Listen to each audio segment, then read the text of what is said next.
홍명보호가 결전의 땅 오만 무스카트에 도착했습니다. 첫 경기를 무전술 축구로 망쳐서 오만 원정에서도 유럽파들은 풀타임 혹사를 피할 수 없게 되었습니다. 부상이라도 당하면 소속팀에서 입지는 축소될 것이며 주전 자리에서 물러나는 최악의 상황도 맞이할 수 있습니다. 한 일본 기자는 한국 대표팀이 전세기를 타고 오만으로 직행하여 시간을 절약하지 않았다는 것에 충격을 받았습니다. 반면 일본 대표팀은 바레인으로 이동하며 전세기를 이용하여 시간을 절약했고 충분한 휴식 시간도 얻었다고 주장했습니다. 전세기 비용은 연회비가 7억 원 정도이고 1회 이용 시 시간당 2,800만 원으로 알려졌습니다. 홍명보는 세계적인 명장들과 비슷한 수십억 원의 연봉을 받았고 축협의 예산은 제한적이었기 때문에 전세기 이용에도 영향을 미쳤습니다. 축협은 팔레스타인전부터 티켓 가격도 인상했는데 그 많은 관중 수입은 도대체 어디로 실종된 것인지 의문을 낳고 있습니다. 수입은 증가했는데 선수들은 여전히 전세기도 못하고 공항에서 시간을 허비하며 체력 회복을 못하는 악순환이 반복된 것입니다.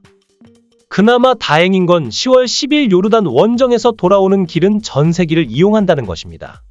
축협은 400명이 탈 수 있는 A380 비행기편으로 응원단을 보내고 원정에서 돌아올 때는 대표팀도 태워서 돌아와 이라크와의 홈 경기를 대비하겠다고 밝혔습니다. 일본이 모든 원정기를 갈 때와 올 때 모두 전세기로 체력을 비축하는 것과 차이가 있습니다. 홍명보호는 9월 10일 한국 시간으로 밤 10시에 오만과 월드컵 최종 예선을 치릅니다. 오만 무스카트 국제공항에 대표팀이 도착하자 많은 교민들이 나와 선수들을 환영했습니다. 다른 선수들이 바쁘게 입국장으로 향하는 동안 김민재는 홀로 남아 사인을 해줬습니다. 그런데 갑자기 홍명보가 나타나자 김민재를 둘러싼 교민들은 홍명보에게 몰려갔습니다. 오만 교민들은 홍명보가 들어오자 꽃다발까지 갖다주며 환영했습니다. 김민재는 홍명보를 한번 쓱 보더니 고개를 돌려 재빠르게 걸어갔습니다.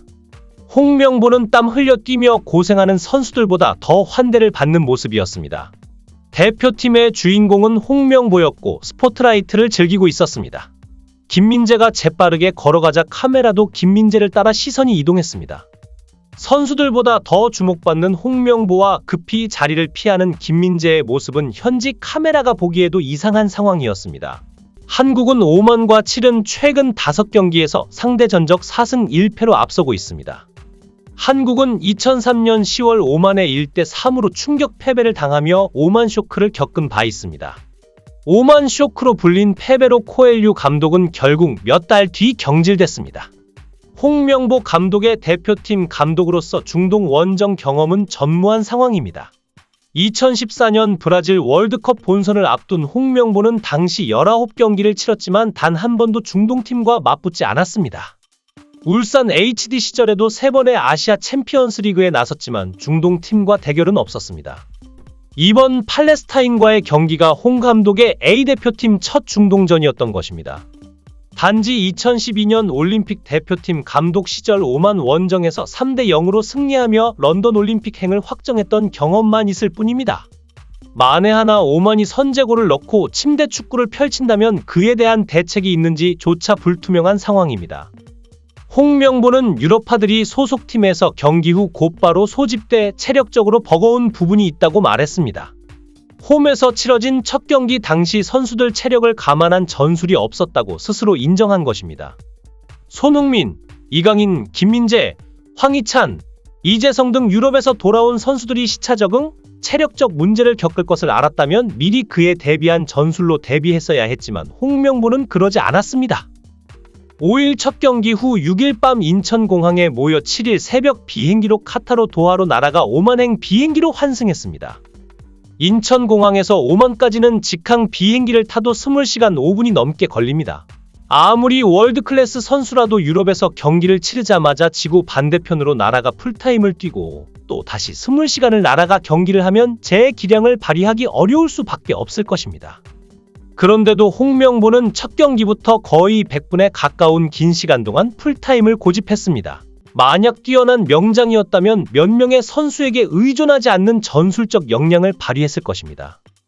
홍명보는 오만전을 앞둔 인터뷰에서 오만 경기장 잔디 상태에 대한 질문을 받자 경기 바로 전날 공식 훈련이 돼야만 알 수 있다고 답했습니다. 또다시 잔디 상태가 불안정하다면 그에 대비한 전술을 짜야 하지만 홍명보는 당장 알 수 없다는 안일함에 빠져 있었습니다. 과르디올라, 무리뉴 등 유럽 명장들이 당장 리그 한 경기의 승리를 위해 경기장의 잔디를 모조리 갈아엎도록 했던 모습들과 대비되었습니다. 무리뉴는 레알 마드리드 감독 시절 경기 48시간을 앞두고 잔디 전체를 교체해달라고 요청하여 실제로 교체된 적이 있을 정도로 잔디의 상태가 미치는 영향을 심각하게 고려했습니다. 그러나 홍명보는 알면서도 모르는 척하는 건지 알고도 방관하는 건지 알 수 없는 무대책으로 일관했습니다. 지난 팔레스타인전도 잔디 상태가 나빴지만 홍명보는 전과 같은 패스 위주의 경기를 고집했고 결국 충격적 무승부에 그쳤습니다. 패스가 어려운 상황이라면 연계가 좋은 주민규보다는 헤더가 좋은 오세훈을 선발로 세워 일찌감치 이강인의 크로스에 의한 득점을 노렸어야 한다는 분석이 많았습니다.